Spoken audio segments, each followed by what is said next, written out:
டெல்லியிலிருந்து இப்போது பிரதமர் நரேந்திர மோடி தமிழக வெற்றி கழக தலைவர் விஜய்க்கு வாழ்த்துக்களை தெரிவித்திருக்கிறார்.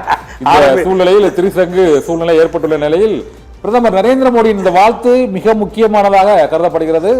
தமிழக வெற்றி கழகம் தங்களது கொள்கை எதிரி பாரதிய ஜனதா கட்சி என்று கூறிய நிலையில் தேர்தல் முடிவுகள் வெளிவந்துள்ள சூழ்நிலையில் வழக்கமாக பிரதமர் நரேந்திர மோடி காலையிலேயே இந்த வாழ்த்துக்களை வெற்றி பெறக்கூடிய மாநில தலைவர்களுக்கு வழங்குவது வழக்கம். ஆனால் இந்த முறை இப்போது மணி 6 மணியை தாண்டிய சூழ்நிலையில் தமிழக வெற்றி கழக தலைவர் விஜய்க்கு வாழ்த்தை தெரிவித்திருக்கிறார். பிரதமர் நரேந்திர மோடி இந்த வாழ்த்தை தொடர்ந்து அடுத்த கட்ட அரசியல் நகர்வுகள் தொடர்பாக தான் புகழேந்தி பேசிக் கொண்டிருக்கிறார். சொல்லுங்க, ரெண்டே லைன்ல சொல்லிட்டுமா சார்? உங்களுக்கு பிரச்சனை இல்லை. ஆரம்பிச்சிட்டாங்க அவங்க வேலையை ஆரம்பிச்சிட்டாங்க. வாழ்த்து தானே வரும், அப்புறம் தான் வணக்கம் அழைப்பு வரும், அப்புறம் அழைப்பு வரும்.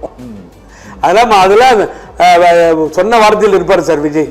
அதுல எனக்கு நம்பிக்கை இருக்கு. ஏன்னா அவர் எங்களுடைய கொள்கை விரோதி எதிரி பாஜகன்னு சொல்லியிருக்காரு. he will stick on that அப்படின்னு நான் நம்புறேன். அவர் அதில் நிற்பார் தைரியமாக.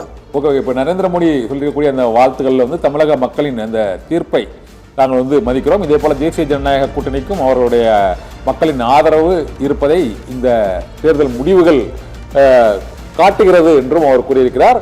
மேலும் இந்த மக்களின் இத்தகைய மக்களின் வாழ்நிலை மற்றும் தமிழகத்தின் வளர்ச்சிக்கு டிவிகே தொடர்ந்து அந்த பாடுபட வேண்டும் என்றும் மத்திய அரசு அதற்கான எந்த விதமான தடைக்கல்களும் இல்லாமல் அவர்களுக்கு முழுமையான ஆதரவை அளிக்கும் என்றும் அந்த வாழ்த்துச் செய்தியில் அவர் கிட்டத்தட்ட ஒரு 6-7 வரியில் அந்த வாழ்த்துச் செய்தியில் பிரதமர் நரேந்திர மோடி கூறுகிறார். இதே போல காங்கிரஸ் கட்சியின் ராகுல் காந்தியும் அந்த வாழ்த்தை தெரிவித்திருக்கிறார்.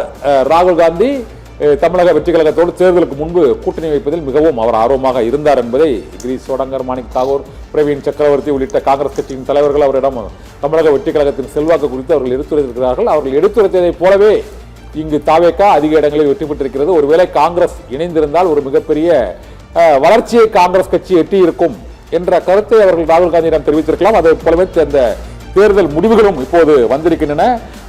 தாவேகா தலைவர் விஜய்க்கு மத்திய உள்ள பாரதிய ஜனதா கட்சியின் தலைமை அமைச்சரும் பிரதமருமான நரேந்திர மோடியும் வாழ்த்து தெரிவித்திருக்கிறார். தமிழகத்தின் வளர்ச்சிக்கு நாங்கள் உதவுவோம் என்றும் கூறியிருக்கிறார். எந்த வகையில் உதவுகிறார் நரேந்திர மோடி தாவேகா அரசிற்கு என்பதை இனிவரும் நாட்களில் நாம் தொடர்ந்து பார்க்கலாம். இதே போல காங்கிரஸ் கட்சியின் ராகுல் காந்தியும் வாழ்த்து தெரிவித்திருக்கிறார்.